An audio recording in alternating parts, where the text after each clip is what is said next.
Bueno, muy buenos días. Les vamos a hablar acerca de lo que son los parásitos internos con respecto a lo que son las aves, haciendo alusión de que esta presentación es para la Cátedra de Patología Aviar. Mi nombre es Damaria Herrera y vamos a empezar con una breve introducción. En este caso, bueno, eh, dentro de las aves tenemos dos tipos de parásitos que vamos a poder identificar. Son parásitos internos y parásitos externos. Nosotros les vamos a ahondar acerca de los internos, también denominados como endoparásitos. Estos van a ser los que viven o se llegan a hospedar en el interior del organismo afectado. Generalmente, estos se alojan en el aparato digestivo y en ciertas ocasiones en las vías respiratorias de las aves. Aunque pueden afectar a aves de todas las edades, por lo general su predilección y su incidencia es en las aves jóvenes. Algo que debemos tener presente es que es idóneo desparasitar a las aves hacia las 8 semanas y esto repetirlo a las 18 semanas. Bueno, vamos con lo que es la clasificación de los gusanos o los parásitos que vamos a hablar el día de hoy. Tenemos nemátodos, céstodos, tremátodos y otros que van a ser los protozoarios. Muy bien, vamos a empezar con los nemátodos. Bueno, dentro de los nemátodos tenemos como primer parásito es la acuaria. Su incidencia es del 50% y su afección va a tomar el nombre de acuariosis. Vamos a hablar acerca de dos especies de este género. Tenemos Aquaria spiralis, que también tiene otro nombre que es Disparix nasuta, y la Aquaria mulosa. Bueno, la spiralis cuenta con numerosas especies de aves domésticas a las que va a afectar, que son como gallináceas, pavos, palomas, entre otros. Y esto, por lo general, se va a presentar más en lo que es América, Asia y África. La mulosa tenemos que va a afectar más a gallináceas, pavos y faisanes en todo el mundo. Algo en lo que difieren estas dos especies es dónde van a atacar. Tenemos que la spiralis va a ser en el proventrículo y la mulosa va a ser en la molleja. La spiralis, los adultos van a medir de 7 a 10 milímetros de longitud y su cuerpo va a estar enrollado en espiral. Mientras que en la mulosa los adultos van a medir de 10 a 25 milímetros y las hembras por lo general van a ser más largas que los machos y van a contar con 4 cordones cuticulares ondulados en la parte anterior de su cuerpo. Bueno, en la espiralis, las espículas de los machos van a ser de una longitud muy diferente y van a tener papilas caudales. Mientras que la amulosa, las espículas de los machos van a ser casi similares y también van a tener lo que son las papilas caudales. Entre ambas especies, su característica es que los huevos van a alcanzar de 25 por 42 micras y van a estar ya embrionados cuando ya lleguen a abandonar el cuerpo de las hembras. Tenemos que como hospedadores intermediarios, la espiralis va a estar contemplando lo que son los crustáceos terrestres, que son isópodos, como las cochinillas de la humedad o chanchillos de tierra que también se les llega a conocer. En la acuaria mulosa, los hospedadores intermediarios van a ser más altamontes y escarabajos, como pueden apreciar en las imágenes. Esa es una Aquaria spiralis. Recordemos que una característica de esta especie es que al final tiene como la punta en espiral. Y esta es la Aquaria mulosa. ¿Qué se destaca de la spiralis? O sea, la mulosa va a ser de más longitud que la spiralis, porque la spiralis, los adultos iban de 7 a 10 máximo, mientras que la mulosa era de 10 hasta 22 máximo. O sea, son todavía más grandes.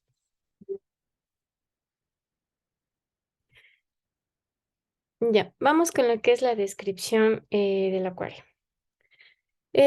Como se menciona antes, la espiralis va a medir de 7 a 10 milímetros de longitud y la mulosa de 10 a 25.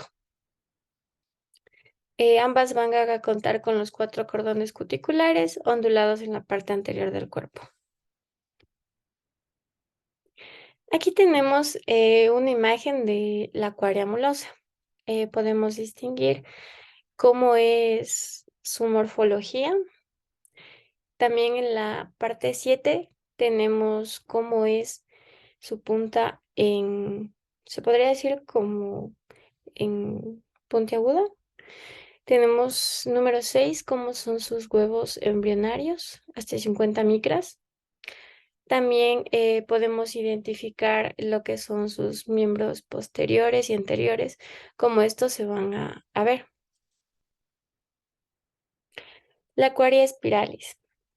También tenemos aquí, en la 1 tenemos su extremidad anterior, en la 2 la extremidad proximal del espículo, tenemos en la 3 el espículo menor, en la 4 tenemos la extremidad posterior del macho, tenemos en la 5 podemos identificar lo que es la vulva y la extremidad posterior de la hembra. En el aspecto 8 tenemos lo que es el huevo, como este se va a ver y embrionado. Bueno, aquí también tenemos otras imágenes de cómo se ve la acuaria mulosa. Tenemos en la imagen de la derecha cómo se llegan a ver los huevos embrionarios. Y en la imagen de la izquierda tenemos cómo es la mulosa. Recordemos que es, o sea, donde esta va a llegar a atacar es en la molleja. Entonces ahí vemos claramente cómo se le puede identificar como un gusanito delgadito, como un hilo más o menos. Bueno, el ciclo vital del acuario. En primera instancia, los hospedadores intermediarios van a ingerir los huevos expulsados con las heces de las aves infectadas.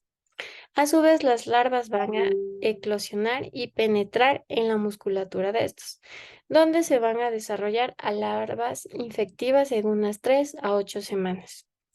Tras la ingestión por las aves, estas larvas van a perforar lo que es la membrana del estómago.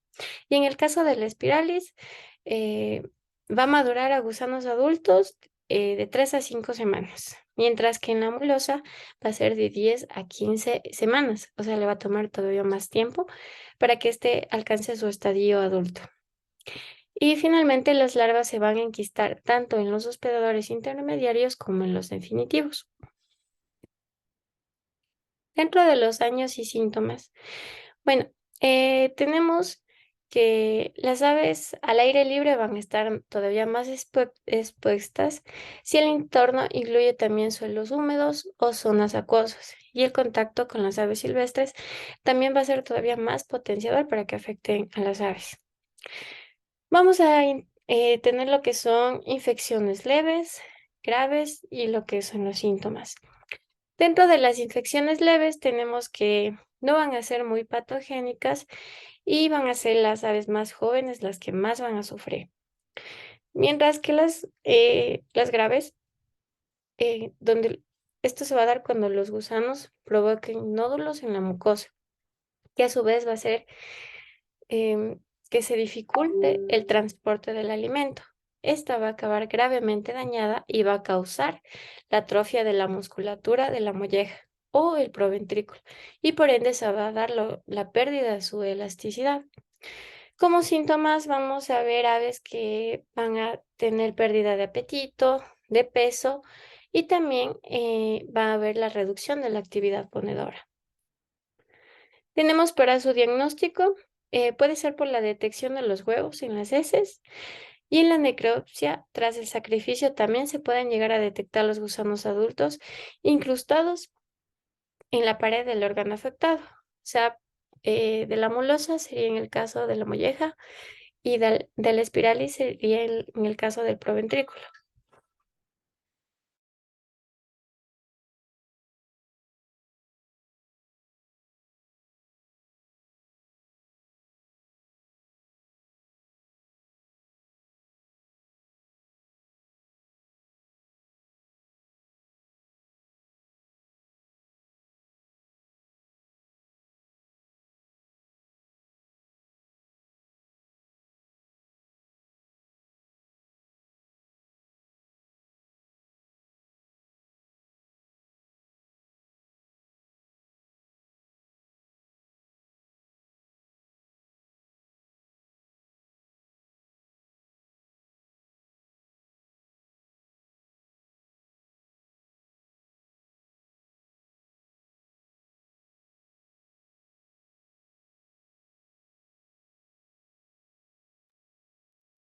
Bueno, vamos a ver lo que se va a interpretar las imágenes que están abajo. Bueno, en el caso de la imagen de la izquierda, tenemos que en la flecha amarilla viene a ser la presencia de la acuaria amulosa en la molleja de pollos, produciendo lo que es la queratinación de de la pared proventricular. Tenemos que en la flecha blanca, igual de la misma imagen A, hay un marcado engrosamiento de la molleja.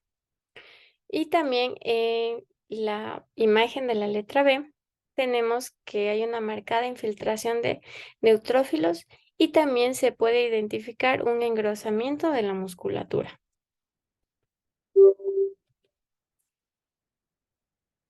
Ya. Bueno, para su prevención y control, dentro de las medidas que se pueden tomar para su prevención, es mantener seca la paja o cama de las aves o a su vez su cambio frecuente. En explotaciones con acceso al exterior hay que encargarnos de restringir que las aves se dirijan a entornos que sean húmedos o sombríos y que pueden llegar a contener bastante de los vectores que actúan como hospedadores intermediarios en su ciclo vital. Por ahora no hay vacunas que protejan a las aves haciéndolas inmunes a este parásito. Sin embargo, para su control, tenemos que la mayoría de los antihelmintos clásicos de amplio espectro se pueden utilizar ya que han representado una gran eficacia contra este tipo de parásito, como los benzimidazoles, el flebantel, el flubendazol, el levamisol y también tenemos los endectocidas, como la ivermectina que también llegan a ser eficaces. Bueno, estos vienen en distintas presentaciones y pueden ser agregados en forma de aditivos o premezclas para añadir a los piensos, pero también hay en forma de tabletas para suministrar de forma individual a ciertos animales, como es el caso de los gallos de pelea. Bueno, tenemos el segundo parásito, que es la ascaridia y es la más incidente en aves domésticas. En este caso, va a ser el 90% y se va a denominar como ascariasis o ascariosis. Tenemos tres especies. La galli, que va a ser más abundante y frecuente porque va a afectar a gallináceas, pavos, gansos, entre otros. Y se ve más en explotaciones intensivas. La disimilis va a afectar más a pavos. Y la columbo va a afectar más a las palomas. Y el órgano que va a afectar va a ser el intestino delgado, siendo de forma más específica duodeno e intestino medio. Su descripción, bueno, estos van a tener tres labios y tienen alas laterales cuticulares. El esófago va a tener una forma de uso. Los machos van a tener una prominente ventosa preanal con un anillo cuticular. Y las alas caudales van a ser estrechas y las papilas un poco más grandes con respecto a estas. Las espículas van a ser iguales o desiguales y la vulva va a estar cerca de la mitad del cuerpo y los huevos van a tener una capa más gruesa. El macho va a medir de 3 a 8 centímetros de largo por unos 0,5 a 1,2 milímetros de ancho. Las hembras van a medir de 6 a 12 centímetros de largo por 0,9 a 1,8 milímetros de ancho, con una cola recta y una punta cónica. La vulva, en el caso de las hembras, se va a encontrar en la parte anterior de la mitad del cuerpo y los huevos van a tener una forma elipsoidal midiendo 75 a 80 por 45 a 50 micras. Tenemos ahí Ascarilla galli, como esta se va a ver en su extremidad anterior, en su extremidad posterior del macho. Vamos a identificar esófago, labios lateroventrales, dorsal, la papila labial, espículas, también tenemos la cloaca y también podemos identificar en la extremidad posterior del macho como la letra D, lo que es la papila postcloacal, o sea, después de la cloaca. Tenemos la extremidad posterior del macho, donde vamos a poder identificar de mejor forma lo que son las dos papilas cloacales. Y en la letra C vemos lo que son esas estrías transversales de la cutícula. Bueno, su ciclo biológico, hay que tener en cuenta que su transmisión va a ser por el suelo y la infestación va a ser por vía oral. En primera instancia, las lombrices de tierra van a actuar como portadores y van a infectar a las aves que las consumen. Los huevos ingeridos van a eclosionar en el ventrículo, en el proventrículo o en el intestino delgado, liberando larvas de segundo estadio, justo en la luz intestinal y en los espacios entre las vellosidades intestinales, y va a durar de 8 a 17 días. Entonces van a migrar a la mucosa intestinal, en donde se van a convertir en el tercer estadio larvario, permaneciendo así en la mucosa hasta el día 17, periodo en el que van a mudar al cuarto estadio hacia los 14 y 15 días más o menos. Completan su desarrollo en el intestino, llegando a alcanzar su madurez sexual a unos 50 días. Es cuando ya podemos identificar los huevos en las heces. Posteriormente, las larvas van a volver al lumen y van a alcanzar la madurez en 6 a 8 semanas aproximadamente. Dentro de su epidemiología, tenemos que la deshidratación la va a matar. La temperatura de cero va a detener el desarrollo y va a conservar a su vez la viabilidad durante un mes. La edad de la larva dentro del huevo va a estar relacionada con el grado de patogenicidad. Los que son mayores a un año van a difícilmente lograr infestar, o sea, no van a ser infectivos. Mientras que en el caso de los pollos que tienen menos a 3 meses, son más susceptibles que los adultos, debido a que su desarrollo hasta la segunda larva dentro del huevo va a depender tanto de temperatura, humedad y oxígeno. Este se va a desarrollar en 5 días a 32-34 grados centígrados. A 18 grados se va a detener, pero va a continuar viable y arriba de 35 grados centígrados ya no se va a desarrollar. O sea, hasta ahí va a quedar su avance. Y el periodo de prepatencia va a ser de 30 a 50 días. El periodo de prepatencia comprende desde que el parásito ingresa al hospedador hasta el tiempo que éste lo puede infestar y por ende puede ocasionar ciertas lesiones en los hospedadores. Tenemos que, como le dije, se transmite por el suelo. Los huevos van a sobrevivir durante el periodo en que se forma la segunda larva y va a permanecer viable hasta la ingestión por las gallinas o pollos. Signos y síntomas. Tenemos que en los pollos de engorde hay una reducción de más del 30% de aumento de peso. Y tenemos dentro de la infestación masiva un bloqueo intestinal, anemia, hipoglucemia, un fuerte retardo del desarrollo y muerte. Las aves de 3 meses llegan a mostrar lo que es resistencia. En las lesiones va a haber enteritis, engrosamiento de las mucosas con un edema generalizado, lesiones hemorrágicas según los puntos de fijación, y si las hemorragias son intensas, va a haber anemia generalizada y por ende caquexia. Los signos. Los animales parasitados van a producir un retraso en el crecimiento, siendo en este caso el curso crónico.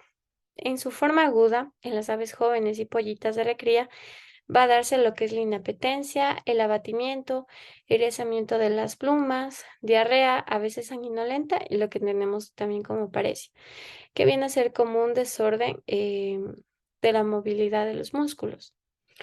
Si la infestación llega a alcanzar la perforación, va a sobrevenir una peritonitis mortal y por ende, pues la muerte del animal. Como podemos identificar en las imágenes, en la parte de abajo tenemos ya una infestación mortal ya en la que se puede evidenciar una perforación originando una peritonitis de la que el animal ya no se podrá salvar. Diagnóstico. Igual, en ponedores la infección va a provocar lo que es la merma del rendimiento y yemas descoloridas. como identificamos en la imagen. Su diagnóstico también se va a hacer por detección de huevos en las heces, por lo que es por el sistema de flotación, que también se denomina como método de Faust o flotación en sulfato de zinc. Primera instancia se va a centrifugar de 3 a 5 minutos el filtrado de las heces. Después se va a descargar o descartar sobre lo que esté como sobresaliente y se va a completar el contenido del tubo con solución de sulfato de zinc. Después, nuevamente lo vamos a centrifugar de 3 a 5 minutos y al sacar se va a tomar la película flotante con una asa. Es cuando se coloca una asa en una gota de solución salina y otra en Lugol para su posterior análisis e identificación para su tipificación. Dentro de la prevención y control es igual que en el anterior parásito con respecto a mantener las camas de las aves no húmedas, sino secas, con un cambio frecuente, alejando a las aves de espacios que tengan los vectores u hospedadores intermediarios. Y en el caso del control es igual. Podemos usar benzimidazoles y endectocidas para controlar este tipo de parasitemia. Sin embargo, hay que tomar en cuenta las dosis que se lleguen a emplear dependiendo de la explotación en la que éste se llega a presentar. También aquí se recalca que son eficaces preparados de piperacina y algunas tetrahidropirimidinas como el pirantel. Tenemos la capilaria. Bueno, esta tiene una incidencia del 60%. Se va a denominar capilariosis o capilariasis. Y después de la ascaridia, es la que más también se llega a presentar. Tenemos unos 6 tipos u especies de este género. La anulata, la bursata, la contorta, la caudiflata, la obsignata y la natis. Estas van a caracterizarse por afectar en su mayoría a gallinas, pavos y gallináceas. Sin embargo, en el caso de la contorta, se especifica más en lo que son patos y gansos, pero también hay una incidencia en gallinas, pero por lo general es más en patos, gansos y pavos, a diferencia de las demás que se especifica en gallinas. Y en el caso de caudiflate y obstinata también se agrega lo que es las palomas. La anulata va a afectar a lo que es el buche y esófago, al igual que la contorta.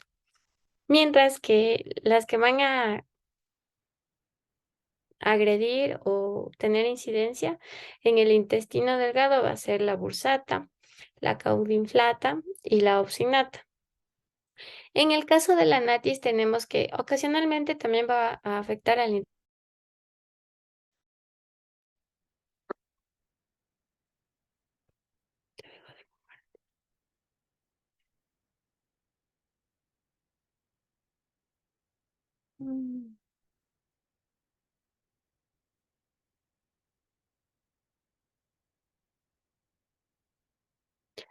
Bueno, tenemos entonces la capilaria anulata y la capilaria contorta.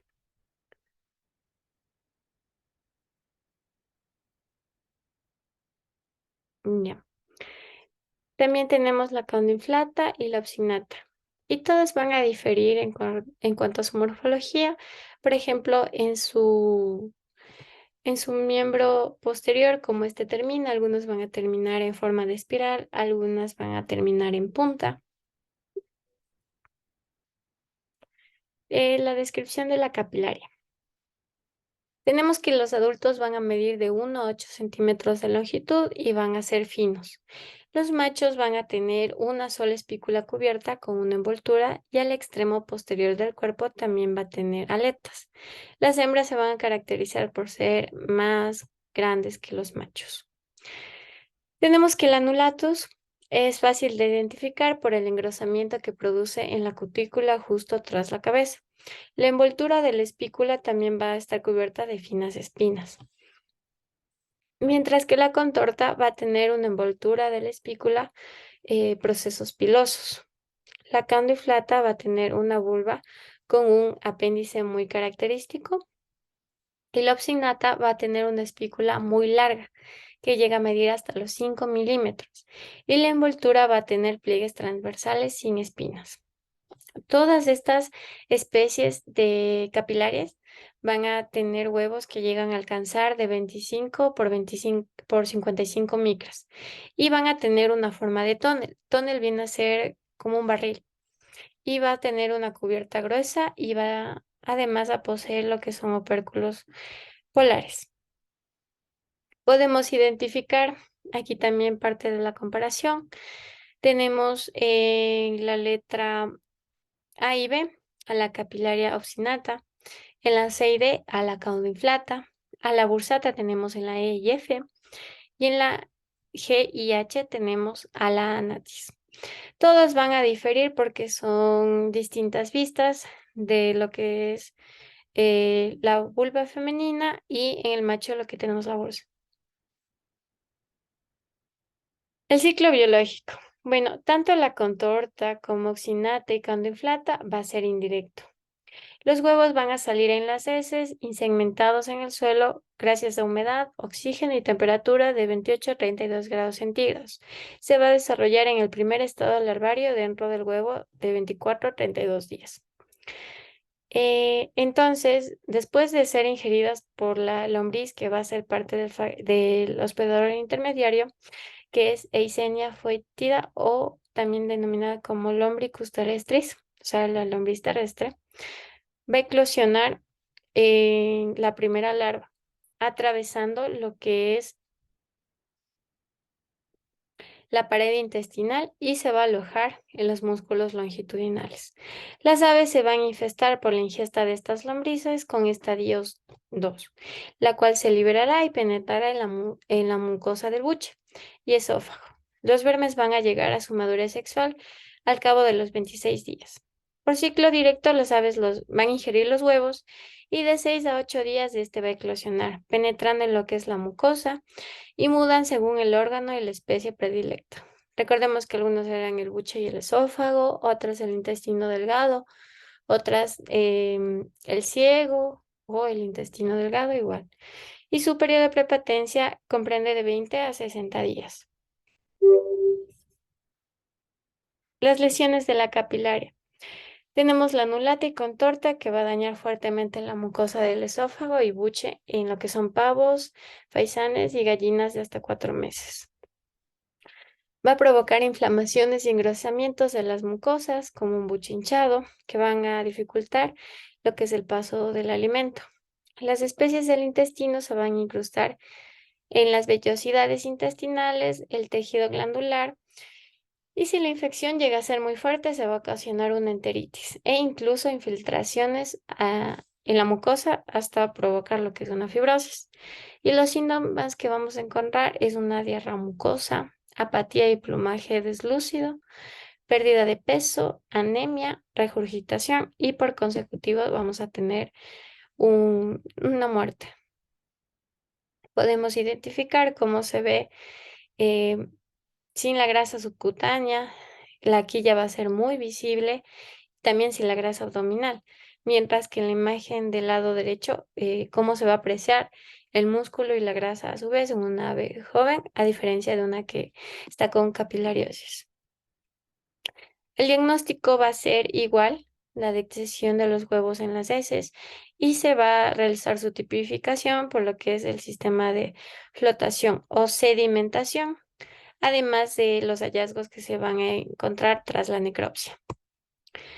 Los tratamientos que vamos a identificar también son eh, el levamisol, tetramizol, el azofón, que no se va a dar a gallinas de menores de 8 semanas, se va a usar luego de 10 semanas, de 10 días de una vacunación o de cualquier otro momento estresante. Las aves que van a ser mantenidas en camas contaminantes o que estuvieron expuestas a aves infectadas deben llegar a ingerir una segunda dosis por 3 semanas posteriores. Tenemos también lo que es la metiridina, albendazol, febendazol y citrato de piperacina. Todo va a depender de la especie que afecte a nuestro galpón y vamos a tener que saber cuál antielminto utilizar para no llegar a ocasionar un peor tratamiento, una peor lesión de la que en sí ya va a tener por la parasitemia que presente. Tenemos la Heterakis que tiene igual, del 90% va a ser su incidencia. Entonces, hasta ahorita vamos a tener Ascaridia y Heterakis con el 90% de incidencia y de la Ascaridia con el 60%. O sea, van a ser las que más vamos a encontrar. Tenemos tres especies, la Gallinarum, que va a afectar a lo que son más gallinas y más a las que son explotaciones tradicionales con acceso libre al exterior, mientras que la dispar va a ocasionar o va a afectar más a patos y gansos y la isolonche va a ser más a faisanes y aves silvestres. Eh, ¿A qué órgano va a afectar? Va a ser al ciego, en este caso. Su descripción. Bueno, van a poseer pequeños labios. El esófago va a tener un bulbo posterior. El macho va a tener alas caudales sostenida por 10 a 15 pares de papilas de tipo costilar y una ventosa preanal con un anillo esclerotizado. Las espículas van a poder ser iguales o desiguales, a diferencia que en las otras especies, una especie tenía que ser igual y otra tenía que ser desigual. Esta tiene las las dos presentaciones. La vulva va a estar en la mitad del cuerpo y los huevos van a tener una envoltura lisa y a su vez gruesa. El macho va a medir de 4 a 13 milímetros y las hembras de 8 a 15 milímetros. Los huevos van a ser de una forma elipsoidal y van a medir de 63 a 75 por 48 micras. Y va a ser cosmopolita, es decir, que no necesita de copulación con un macho para que éste se llegue a reproducir, o sea, llegue a replicar, por así decirlo. O sea, es autosuficiente. Su ciclo biológico va a ser directo. Las hembras van a depositar 900 huevos al día que llegan al exterior con las heces. Al interior de estos huevos se van a desarrollar las larvas infectivas de tipo 2 al cabo de 7 a 70 días, según la humedad y temperatura ambientales. Estos van a ser ya huevos infectivos. Entonces, las lombrices terrestres y moscas domésticas van a ingerir estos huevos y actuar como vectores secundarios cuando estos son ingeridos por las aves. Las aves se van a infectar al ingerir ya sea alimentos o aguas contaminadas también por estos huevos infectivos. Van a ser viables en el suelo durante varios meses y van a resistir a la sequía incluso por 3 semanas. Tras ser ingeridos, los huevos van a liberar las larvas que se instalan en el ciego, sobre todo en su luz, pero a veces también en la pared intestinal. Su periodo de prepatencia va a ser de 24 a 36 días, lo que es igual a 3 a 4 semanas. Su patogénesis. Bueno, tenemos que ejerce acción traumática irritativa ligera en la mucosa secal, ya que las larvas permanecen en dicha mucosa demasiado tiempo, en donde van a formar una acción exfoliatriz al alimentarse con tejido y exudados tisulares. Una de las acciones más dañinas es el transporte que hace el protozoario Histomonas meleagridis, que vamos a ver más adelante, que es liberado por las larvas y transportado a la pared secal, en donde se va a dar ya la invasión sanguínea para llegar al hígado y además órganos para afectarlos. Tenemos ahí en la flecha 2 tendríamos a una hembra Heterakis gallinarum y en la 1 a un macho. Tenemos la epidemiología. La fuente de infestación van a ser las aves parasitadas por las diferentes especies, cuyos huevos al salir con las heces contaminan el suelo, agua y alimentos, y por ende se van a volver las demás aves más susceptibles. Los huevos en el suelo húmedo van a ser viables por 8 meses, y las lombrices de tierra van a transportar y proteger estos huevos por los periodos de sequía. Las aves jóvenes, como se recalcó, van a ser las más susceptibles en comparación a las adultas. Y tenemos que la permanencia de camas húmedas, que en el piso, uso de diferentes camas entre diferentes parvadas, bebederos en mal estado, entrada de fauna nociva, una mala higiene van a ser predisponentes para que este parásito llegue a la parasitemia en el hospedador. Las lesiones y signos que se van a ver es heces diarreicas con color verduzco, anorexia, adelgazamiento, retardo del crecimiento, baja producción, debilidad, ciertas ocasiones muerte. En el interior de la cavidad va a haber diferentes estados evolutivos de los parásitos. En el examen histológico va a haber lo que es nódulos en la submucosa, como identificamos en la imagen. Al incidir la pared del ciego, se van a evidenciar numerosas formaciones pseudoverrugosas, blancas o blanco-amarillento, dependiendo del estadio. Y va a haber también un ligero engrosamiento de la pared del ciego con una equimosis. Macroscópicamente, el ciego se va a identificar con pequeñas salientes nodulares que van a dar un aspecto marmoleado. Su diagnóstico se va a hacer por la detección de los huevos en las heces, pero hay que tener en cuenta que los huevos van a ser similares a los de las Caridia gall. Sin embargo, difieren por 77 micras de longitud. Por eso es importante su tipificación.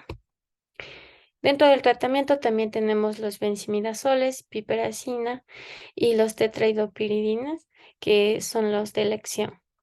Sin embargo, los benzimidazoles tienen más incidencia de eficacia, mientras que piperacina. Bueno, vamos a continuar. Tenemos la oxispirura, que su incidencia va a ser relativamente baja y ordinaria, ya que se va a presentar más en lo que son aves individuales, sin afectar a toda una población, como era a diferencia de los anteriores parásitos. Tenemos dos especies, Manzoni, que va a afectar a pollos y gallinas, pavos y codornices, mientras que la Petrowi va a ser más a urogallos y faisanes. Tenemos que la parte que va a afectar van a ser a los ojos, en especial énfasis la membrana nictitante, sacos conjuntivos y los conductos nasolacrimales. Ya, tenemos la descripción. Bueno, los adultos van a medir hasta 20 milímetros de longitud y de ancho 0,5 milímetros, siendo filiformes, es decir, teniendo forma de hilos. La cutícula externa va a ser de color blanquecino, va a tener papilas orales, cervicales y caudales, además de que en su cavidad bucal o cápsula va a haber 6 lóbulos. Los machos van a tener dos espículas desiguales y los huevos, alcanzando de 45 por 60 micras, ya van a estar embrionados cuando abandonen el cuerpo de las hembras. Ahí identificamos en su forma dorsal y ventral labios, papilas, poros y cápsulas. Tenemos aquí lo que es igual diferentes vistas microscópicas de cómo se va a ver este tipo de parásito, cómo se va a alojar, cómo podemos identificar también los huevos. Su ciclo biológico, bueno, este va a ser indirecto por parte de la intervención de hospedadores intermediarios como las cucarachas del género Pyxnocelus surinamensis, una cucaracha de clima tropical. Las hembras adultas van a depositar los huevos con el fluido lacrimal, en el que a través de los ductos lacrimales del ave infectada va a pasar al intestino y alcanzando el exterior por las heces. Las cucarachas van a ingerir estos huevos en su intestino, van a eclosionar y a los 8 días van a penetrar en el hemocele, enquistándose en los cuerpos grasos para ser específicos. El desarrollo va a continuar hasta el estadio infectivo 3, que se va a alcanzar unos 50 días tras la ingestión de los huevos. Las aves se van a infectar por ingestión de las cucarachas infectadas, llegando las larvas infectivas a los ojos por el esófago, faringe, boca y conducto lacrimal. Ahí van a completar el desarrollo adultos en alrededor de unos 23 días. donde las hembras van a comenzar y a poner los huevos unos 30 días tras la infección. Los daños que podemos identificar va a ser, en primera instancia, la membrana nictitante va a estar hinchada y se va a mover sin interrupción. Los párpados van a estar a veces pegados uno al otro por una secreción pastosa en la parte inferior. Los ojos van a tener un aspecto acuoso y una inflamación grave. También en el comportamiento de las aves, este va a ser inquieto y se van a rascar los ojos de forma continua.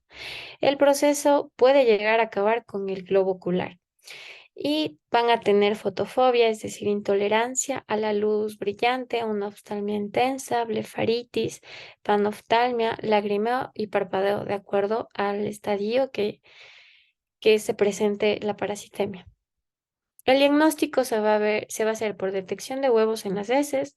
Los gusanos adultos se van a identificar bajo la membrana nictitante y en los sacos conjuntivos. Y una comprobación directa que podemos hacer es poniendo una gota de anestesia local en el ojo con los vermes, para posterior recolectar los especímenes y saber clasificarlos y tipificarlos. Su tratamiento va a ser por levamisol 30 miligramos vía oral, ivermectina en la conjuntiva 0,05 miligramos o la extracción de los parásitos directamente. Sin embargo, esta última es más para su estudio diagnóstico antes que para curar en sí al ave. Tenemos la estrongiloides o estrongiloidiasis, estrongiloidiosis. Vamos a identificar unas 4 especies, siendo la avium la de nuestro interés, ya que va a afectar a lo que son las aves. La Papilioides va a ser más a bovinos, ovinos, caprinos y otros rumiantes. La Ransoni más a porcinos y la Westeri más a caballos y equinos. Tenemos la descripción. El órgano predilecto en los intestinos, es decir, bovinos, porcinos, equinos, va a ser el intestino delgado, hallándose estadios inmaduros de modo transitorio en lo que es piel, sangre, pulmones e incluso en las ubres, en el caso de los bovinos. Mientras que el órgano predilecto en las aves va a ser el ciego y ocasionalmente vamos a verlo en el intestino delgado.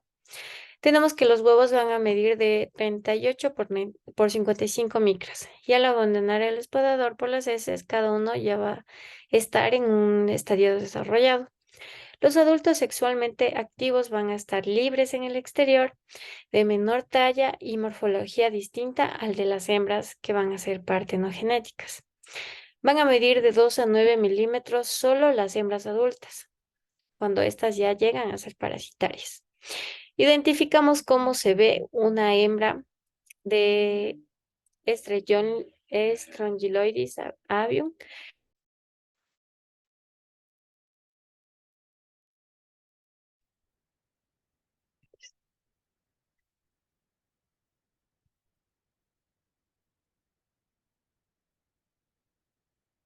Ya, vamos a continuar.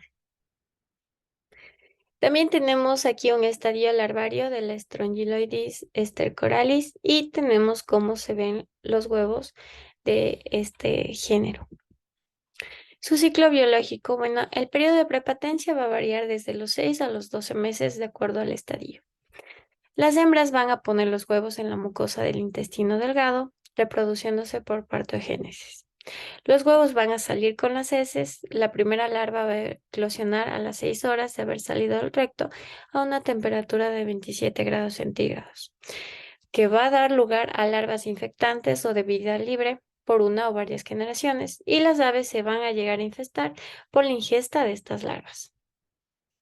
Los daños que vamos a identificar es enteritis catarral. La transmisión se va a realizar por el suelo y la infestación es por vía cutánea y oral. Las infecciones agudas graves van a ocasionar debilidad, pérdida de peso y una diarrea que va a ser mucosa e incluso sangrienta. Los diagnósticos se va a hacer por la identificación de los pequeños huevos ya embrionados en las heces para confirmar su diagnóstico. En heces ya no frescas pueden hallarse pequeñas larvas de hasta 600 micras de longitud y en cuanto a adultos, se puede hacer en muestras de raspado de la mucosa del ciego tras una necropsia. Su tratamiento va a ser varios benzimidazoles que van a ser eficaces para adultos, larvas de este género. Otros productos como levamisol y mebendazol no van a tener un control suficiente de los estadios inmaduros. Sin embargo, el levamisol y el pirantel van a controlar a los adultos y la mayoría de los endectocidas van a ser eficaces contra las larvas migratorias e inhibidas de los adultos. Tenemos la subulura. En esta vamos a identificar cuatro especies. La brumpi, que afecta a pollos y pavos y es de mayor incidencia. La difference, que es pollos y pintadas. Gallo pavonis, pollos, más en Europa. Y estrongilina, pollos y pintadas en América. Su órgano, tanto de la brumpi, gallo pavonis, estrongilina, es el ciego, mientras que en la difference va a ser el intestino delgado. La descripción de la subul. Los adultos van a medir hasta 30 milímetros de longitud. El extremo posterior va a estar enrollado hacia afuera. El esófago va a tener una dilatación terminal y la cápsula bucal hasta 3 dientes. Los machos van a tener dos espículas iguales y los huevos van a alcanzar de 45 por 65 micras con una membrana fina. Su ciclo va a ser indirecto por parte de la intervención de hospedadores intermediarios, como son los escarabajos y las cucarachas. Los hospedadores intermediarios van a ingerir los huevos expulsados con las heces de las aves infectadas. A su vez, las larvas van a eclosionar dentro de estos hospedadores por unas 5 horas tras la ingestión. Se van a desarrollar en un estadio de tipo 3 en el cuerpo de estos hospedadores en unos 15 días tras la infección y se van a inquistar. Después, ingeridos los escarabajos o cucarachas por un ave, las larvas van a eclosionar en el intestino y se van a mudar a un estadio 4 en unas 2 semanas. Y al cabo de los 18 días tras la infección, van a mudar adultos y las hembras van a comenzar a poner huevos unas 6 semanas tras la primera infección del ave. Sus daños. Estos son muy poco patogénicos y la mayor parte de infecciones van a transcurrir sin síntomas clínicos que sean perceptibles. Las infecciones masivas van a mermar la productividad de las ponedoras o el aumento de peso de los pollos. La producción en explotaciones intensivas va a estar susceptible a estas infecciones y la detección de huevos en las heces es vital para su diagnóstico. En la necropsia, tras el sacrificio, también se pueden encontrar gusanos adultos en el órgano afectado. Tratamiento y control. La mayoría de los antihelmintos clásicos de amplio espectro, como los benzimidazoles y levamisol, van a ser muy eficaces. Los endectocidas, como la ivermectina, también va a ser eficaz. Y en su mayor parte se recomienda reducir el acceso de las aves a los hospedadores intermediarios, como escarabajos y cucarachas, pero contemplando que hay explotaciones al exterior, esto va a ser muy dificultoso. Tenemos la Cingamus tracha.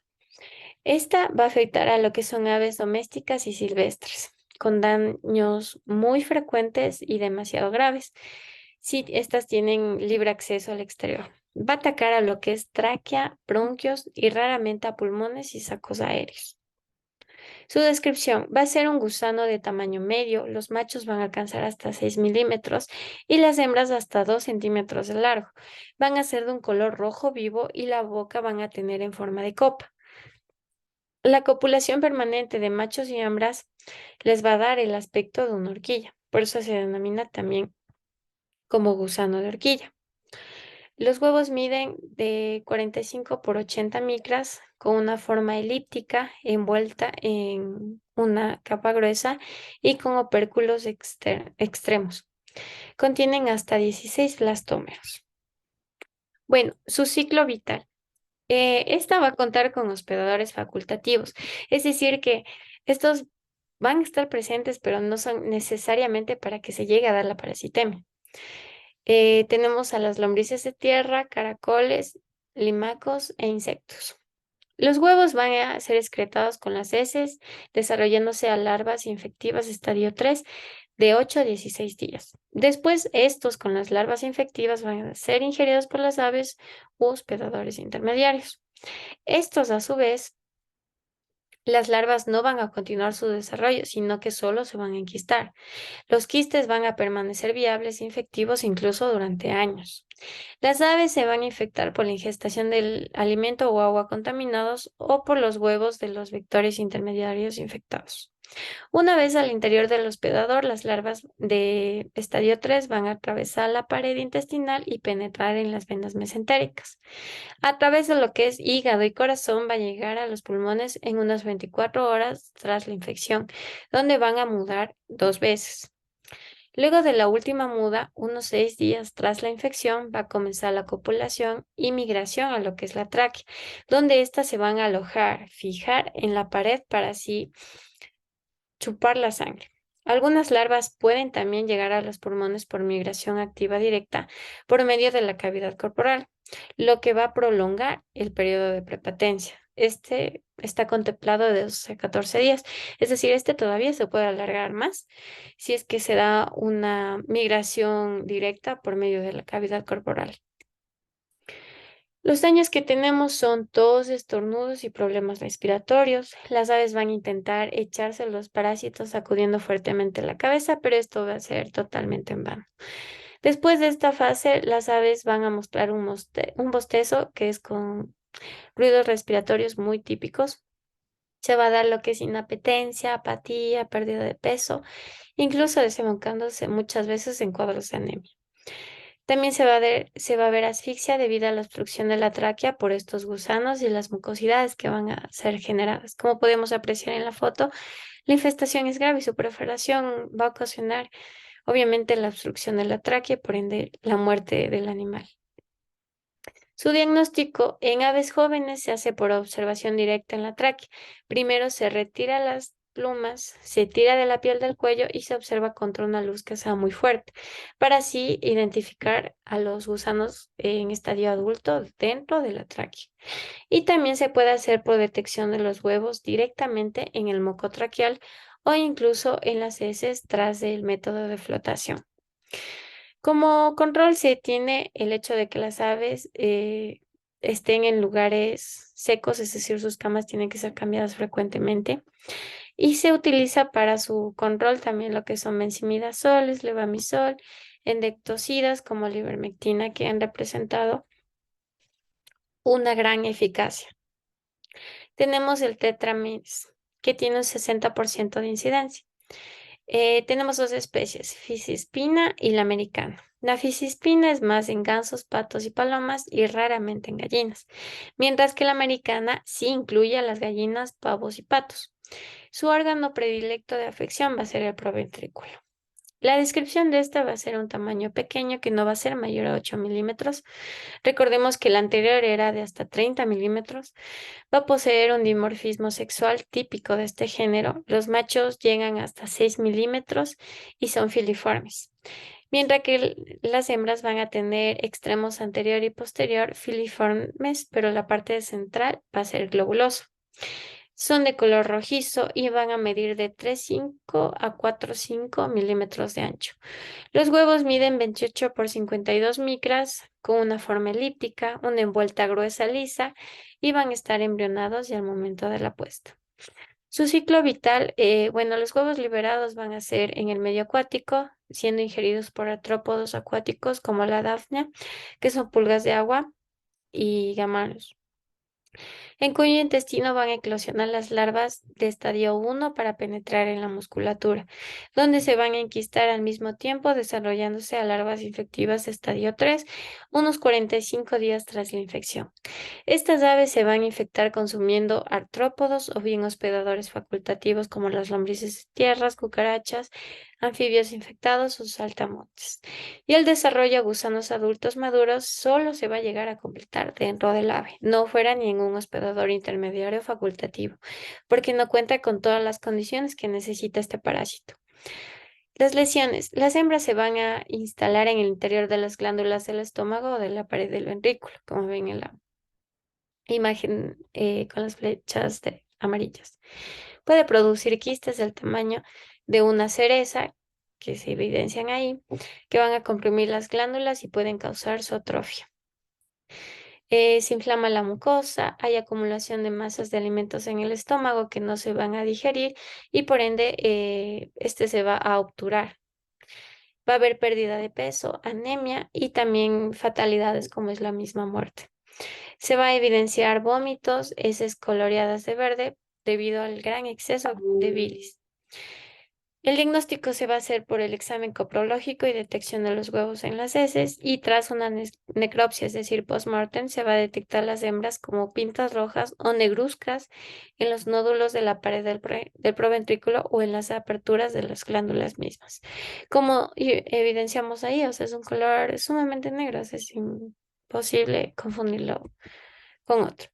Su tratamiento y control igual es el mismo que en las anteriores parasitemias, mantener a las aves en lugares que no sean húmedos, enfocándonos en sus camas, y también para su tratamiento el uso de benzimidazoles, levamisol y endotoxinas. Todo va a depender del tipo de parásito y también va a depender del grado que esté presente.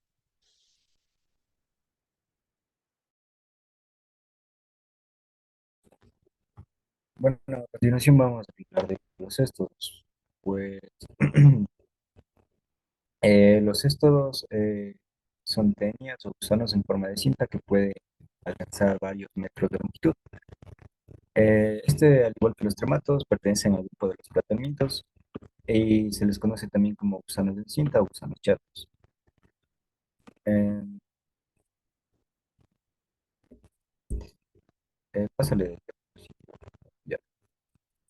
Estos son algunas especies de cestodos que afectan a las aves. Tenemos la Amodotenia cuneata, la Choanetenia nodibulum, la Dabainea progrestina, la Rictenia spp. Especies de cestos de parásitos afectan principalmente al intestino delgado. Pásale.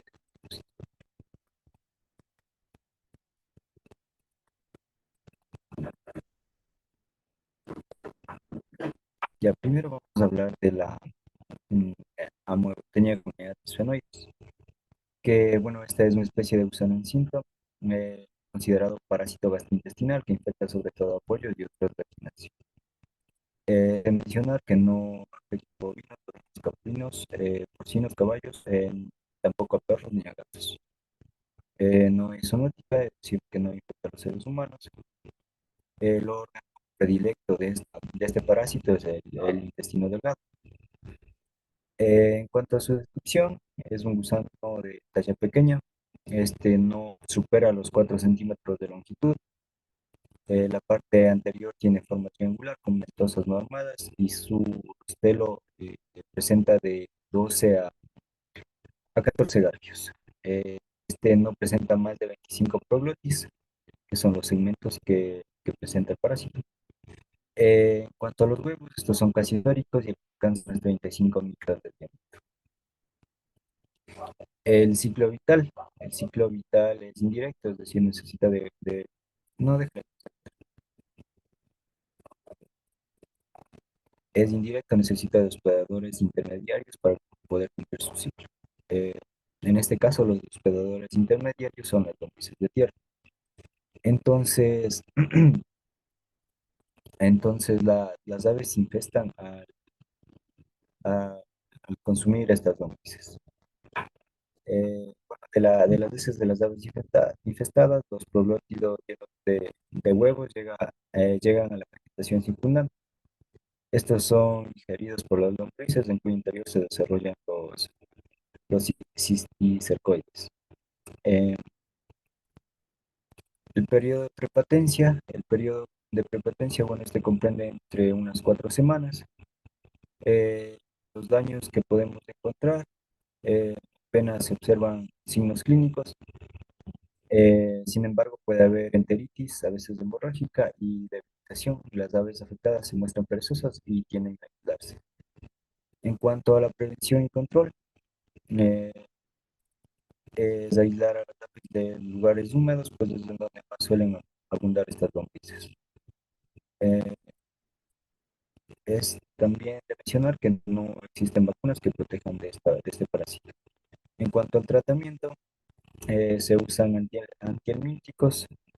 El más empleado para combatir son los benzimidazoles, como el albendazol, ubendazol y la furosemida y el praziquantel. Es importante también saber que la nitrosamida es tóxica para los gansos y la combinación de praziquantel y tractato de virantel es tóxica para los pollos. Pásale. Vamos a hablar de Joanthenia fungible.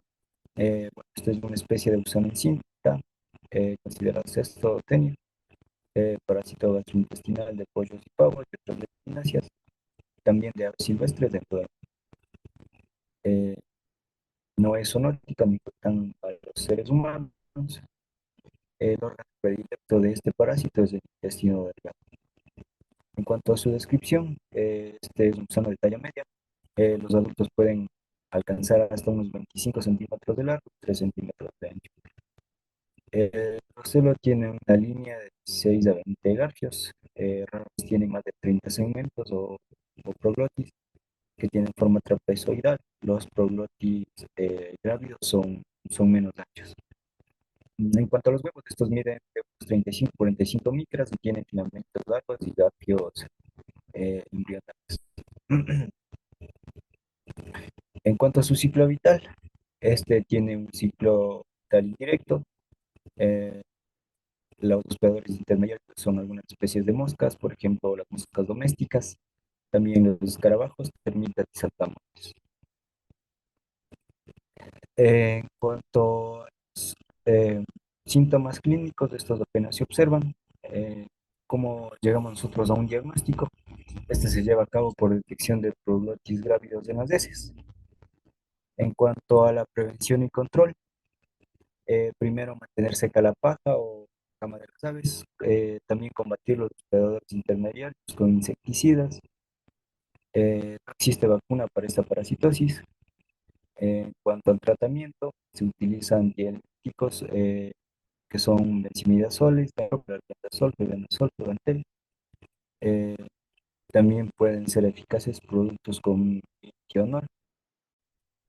Es importante mencionar que también que la nitrosamida es tóxica para los gansos y la combinación de praziquantel y tartato de pirantel es tóxica para los pollos. Pásale, por favor.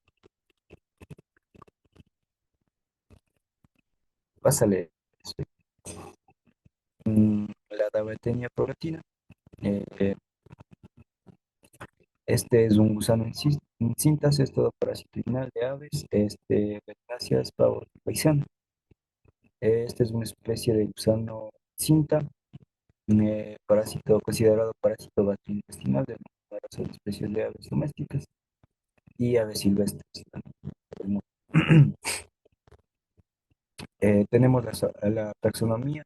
Este pertenece al reino Maya, Phyllocatermintes, clase Cestoda o Cyclophilidae, familia Davinidae, género Dabatea, especie de Proglotina. Eh, ya, cabe recalcar que estos son gusanos intestinales que afectan principalmente al intestino delgado. Estos son frecuentes en aves, sobre todo en aves que tienen acceso libre al exterior. Eh, Estos pertenecen a la familia de las tenias, que son las radiotenias. Sin embargo, esta es más dañina. Eh, Esta especie de parásito no afecta a ovinos caprinos, porcinos, ni caballos, ni perros, ni gatos. Eh, Eso no infecta a los seres humanos. Eh, ¿Dónde se localiza este parásito? Pues en la primera porción del intestino delgado. Bueno, en cuanto a su descripción, es un cesto pequeño, pues no supera los 4 metros de largo y suele tener de 4 a 7 proglotis. La cabeza posee ventosas para prenderse a la pared intestinal, que está dotada de 3 a 6 líneas de ganchos. Los proglotis Los prológidos segmentos son blanquecinos y transparentes. El último es el grávido con huevos y embrionados, cada uno incluido en una cápsula. En cuanto a los huevos, estos llegan a medir de 35 a 50 micras y están provistos de ganchos de embrionales. En cuanto a su ciclo vital, eh, tiene un ciclo vital indirecto. Eh, los predadores intermediarios son los moluscos terrestres, sobre todo caracoles, limacos y también las babosas, que pueden ser del género Limax, Arion, Cepaea y Agrio. Bueno, de las heces de las aves infectadas, los pulgócidos llenos de huevos llegan a la vegetación circundante, pueden desplazarse y suben por la vegetación hasta las zonas más húmedas. A temperatura moderada y húmeda, los huevos permanecen infectivos durante varios días. Bueno, los hospedadores intermediarios digieren los segmentos grávidos o huevos individuales y en su interior se desarrollan los denominados cisticercoides. Las aves infectan al digerir a su vez estos caracoles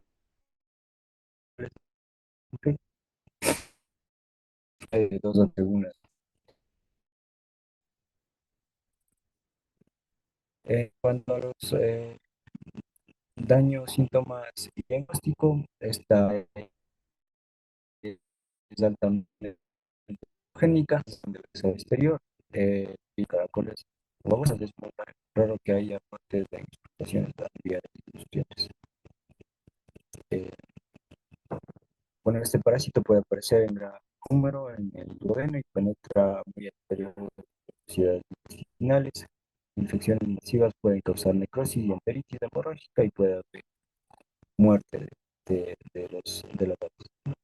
Eh, En cuanto a cuando hay infestación crónica, este se caracteriza por la reducción del aumento de peso, desnutrición, debilidad e incluso parálisis. Puedes pasarle de poco. Ya. En cuanto al diagnóstico, este se lleva a cabo por necropsia. Las veces pueden contener fluorosis grávidos, pero no siempre. Eh, es indispensable saber que para el diagnóstico también conviene sacrificar un gran número representativo de la población de aves y se debe examinar frotis intestinales a microscopio. Para la prevención y control, eh, como medidas preventivas, se recomienda mantener seca la paja o cama de las aves o su cambio frecuente en explotaciones intensivas y en aves con acceso al aire libre.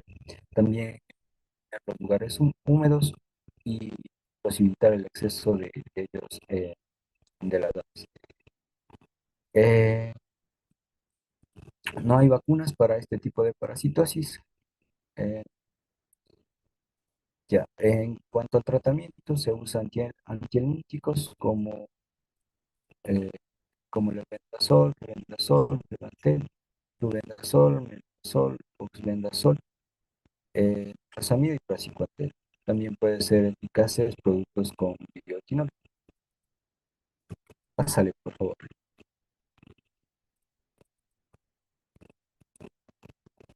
El género, vamos a hablar ahora del parásito conocido como género Rayetenia. Estos son xantencintas, estos parásitos intestinales. eh, que afectan a pollos, gallináceas, pavos, gansos. Eh, estos son gusanos intestinales muy frecuentes que afectan a las aves, sobre todo si tienen acceso al exterior. Existen numerosas especies dependiendo de las regiones. Y tenemos a la Rayetenia cesticillus, que alcanzan los 13 centímetros de largo y de 1 a 3 milímetros de ancho. La Rayetenia echinobotrina, de estos alcanzan los 25 centímetros de largo y de 1 a 4 milímetros de ancho. Eh, Tenia tetrágona, que este alcanza hasta los 25 centímetros de largo y de 1 a 4 milímetros de ancho. Este afecta a aves domésticas y silvestres. La Rayetenia que alcanza los 7 centímetros de largo y 1.5 milímetros de ancho. este afecta a palomas. Y bueno, eh, es de mencionar también que la racetenia no afecta a bovinos, ovinos, caprinos, porcinos, caballos y perros y gatos. Eh, las racetenia son cintadas, blancas y cubiertas con un filamento, poseen ventosos un poco desarrollados. Estos gusanos intestinales son bastante frecuentes en aves, sobre todo si tienen esas pásale, por favor.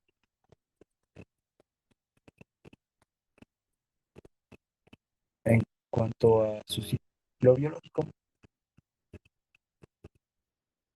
eh, todas las especies de Rachetenia tienen ciclos vitales directos.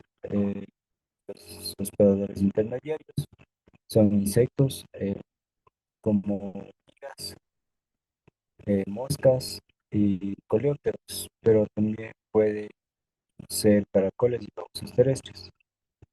Mm, Es indispensable mencionar también que cada especie de Rachetenia tiene sus propios predadores intermediarios específicos. Bueno, de las heces de las aves infestadas, los proglótidos llenos de huevos llegan a la vegetación circundante, de allí son ingeridos por los predadores intermediarios y en su interior se desarrollan los cisticercoides. Las aves infectan al ingerir a sus insectos infectados. El periodo de preferencia es de 2 a 3 semanas según la especie. Ya, cambia el foco. En cuanto a los síntomas y diagnóstico de esta parasitosis, eh, ninguna de estas es exactamente patogénica. Las infestaciones leves o medianas transcurren sin síntomas clínicos aparentes, si bien puede reducir el embriollos y ponedores. Eh, ¿Cómo se diagnostica la enfermedad? Se lleva a cabo por detección de proglotis grávidos en las heces a simple vista o también bajo el microscopio. El tratamiento eh, se utiliza antihelmínticos como oximidazoles, como febendazol, Levantel, albendazol, eh, oxbenzol. También puede ser eficaces productos con biotinol, también la niclosamida y el praziquantel. Es importante mencionar que la niclosamida es tóxica para los gansos y la combinación de praziquantel y tartato de piratel es tóxica para los pollos. Pásale.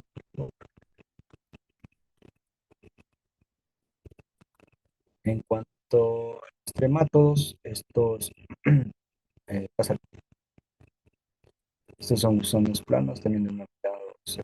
Bueno, el más representativo es Pro, el Protogonismus spp. Este es un género de gusano plano que afecta a numerosas aves domésticas y también a las aves silvestres. Eh, bueno, aquí tenemos los de mayor importancia veterinaria y las que afectan principalmente a las aves. Tenemos Prostogonismus anatinus, este afecta a gallinacias y aves silvestres, sobre todo a las aves acuáticas. El Prostogonismus majorchis, este afecta a pollos, gallinas, pavos, patos y gansos, así como otras gallinas domésticas y silvestres y a numerosas especies de pájaros. El Prostogonismus ovatus, este afecta a gallinacias, gansos y pájaros silvestres. El Prostogonismus pellucidus, este afecta a pollos, gallinas, pavos, patos y gallinacias silvestres. Pásale, por favor.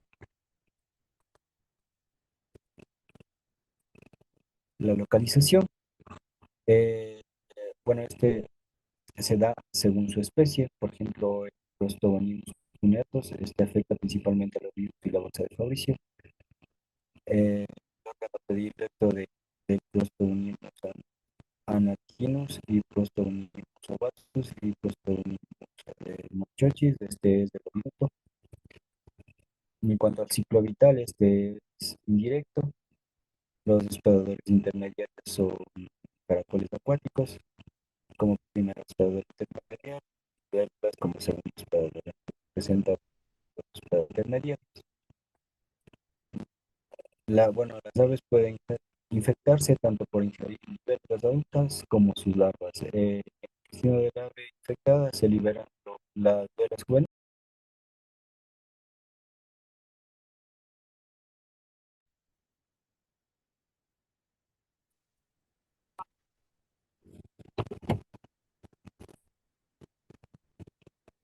Ya otra vez digo, desde la localización.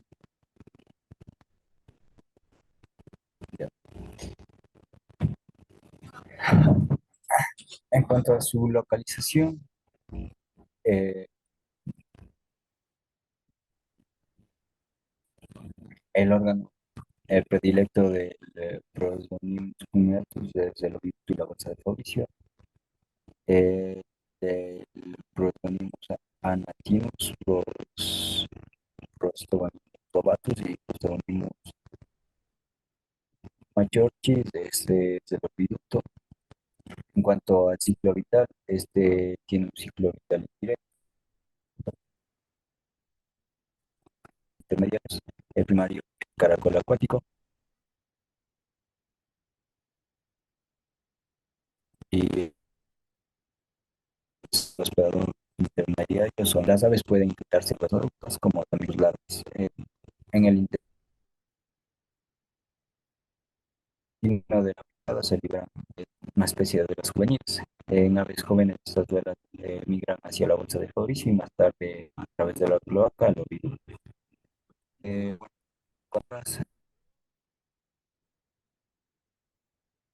la succión activa o por succión pasiva a través del paso de, de un, de un huevo. Pásale, por favor.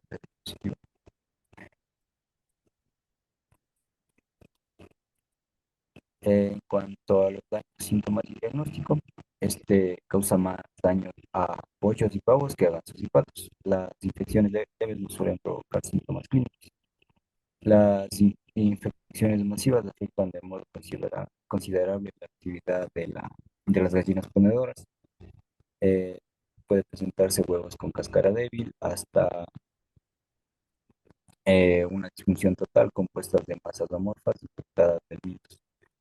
Eh, tras, tras interrumpirse la puesta, las aves afectadas muestran apatía, también pueden presentar inapetencia, rechazo del alimento, sed, dificultad respiratoria, abdomen tenso y caliente y, y paso inseguro.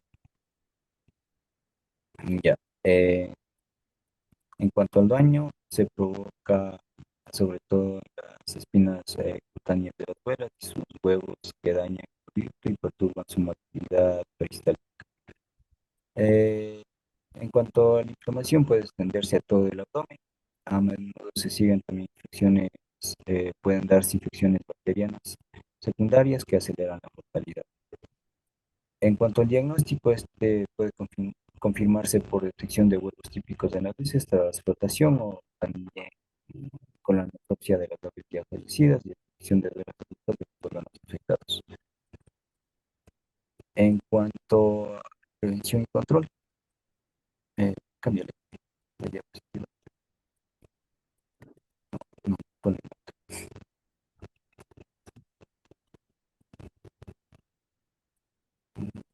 en cuanto a la prevención, eh, en cuanto, bueno, las medidas preventivas en explotaciones con acceso al exterior se recomienda eliminar los lugares húmedos o imposibilitar el acceso a ellos de las aves con eh, cercados a una distancia de al menos 50 metros del agua para evitar que las aves hicieran estas diversas infectadas. Mm, es indispensable también saber que las aves con síntomas manifiestos deben eliminarse de la población y serán analizadas por necropsia para confirmar un diagnóstico. Hay una para este tipo de parasitosis. Eh, en cuanto a tratamiento, se puede utilizar antihelmínticos, principalmente praziquantel y mebendazol. Ya.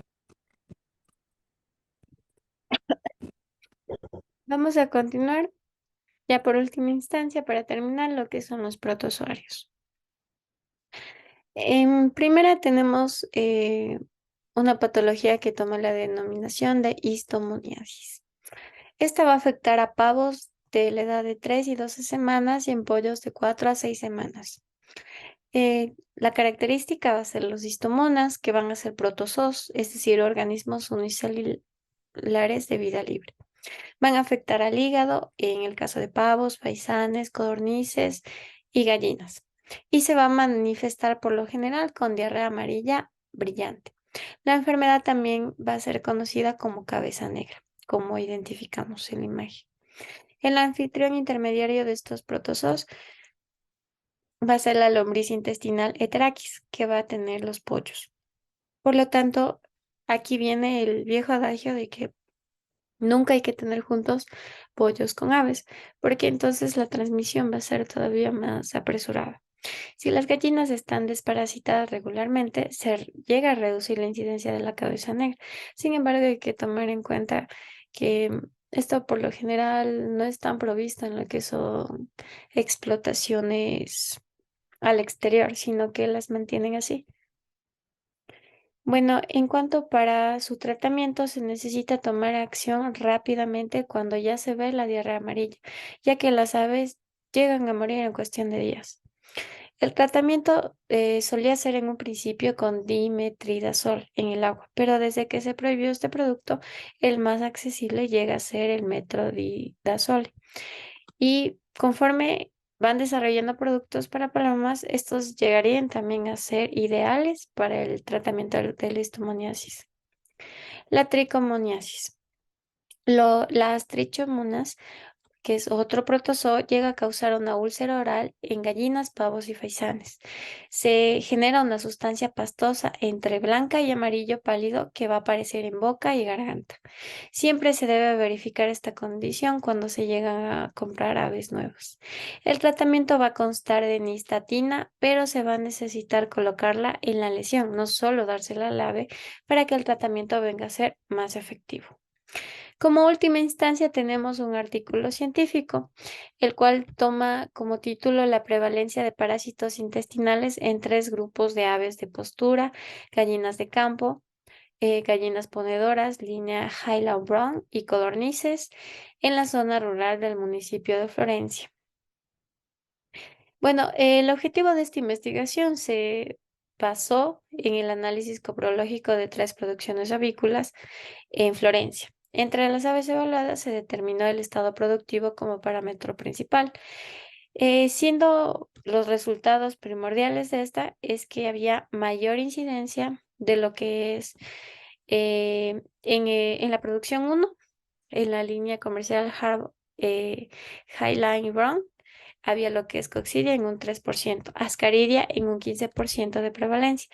En la producción 2, en el que las aves estaban, digamos, libres en un exterior, se identificó Ascaridia galle en el 60% e Imeria, que viene a ser la coccidia, en un 60% de prevalencia. Sin embargo, ya para la producción 3, que contemplaba ya aves en confinamiento como la codorniz, se observó Ascaridia en el 75%. Entonces, en relación a esto, se identificaba una mayor incidencia de lo que es la ascaridia. Y en cuanto a la producción 2, que era de aves libres, su incidencia era todavía mayor, ya que las aves llegaban a tener un acceso libre, como digo, al exterior y por ende a lugares húmedos que por lo general estos se caracterizan porque tienen bastantes vectores que vienen a ser los hospedadores intermediarios e incluso facultativos dentro del ciclo biológico de estas parasitemias, siendo en menor incidencia lo que es la ascaridia en el caso de aves confinadas, pero no tanto, o sea, todavía se mantiene alto, pero no es del todo como en aves que están libres, que están al exterior y que no cuentan con un control o un cercado como las que están en confinamiento. Entonces, como conclusión de este tipo de artículo, de esta investigación, se daba que en la mayoría de las explotaciones que vamos a encontrar va a haber las parasitemias por Ascaridia, Heterachis y lo que es coccidia. ya que estas son las que más se van a presentar, ya que tienen un porcentaje de incidencia del 90 a 60%, ocasionando grandes pérdidas económicas en relación a a la producción que se tenga planificada. En este estudio se tomó tratamientos con febendazol, el cual logró dar buenos resultados mediante las cantidades de medicación y la alimentación necesitada, siempre y cuando esto variaba en cuanto al tamaño de las aves, el número de las aves y también en este caso a la especie que parasitaba las aves. Recordemos que en cada una de estas parasitemias es un género, pero abarca algunas especies y algunas son determinantes para algunas a su vez especies de aves. Como se les mencionaba antes, algunas afectaban más a palomas, algunas afectaban más a patos y gansos, otras a gallinas, otra incluso afectaba a lo que son animales domésticos, a más de bovinos, equinos. Entonces es importante también realizar su tipificación para poder administrar un tratamiento idóneo contra la parasitemia y de alguna forma no estar actuando a ciegas, ya que eso también implica una pérdida económica y por lo tanto comprometer la producción en este caso. Bueno, eso ha sido todo por nuestra exposición. Muchas gracias por su atención. Y esto es en cuanto a lo que son parasitemias internas en aves, que hay que considerar, ya que es muy importante.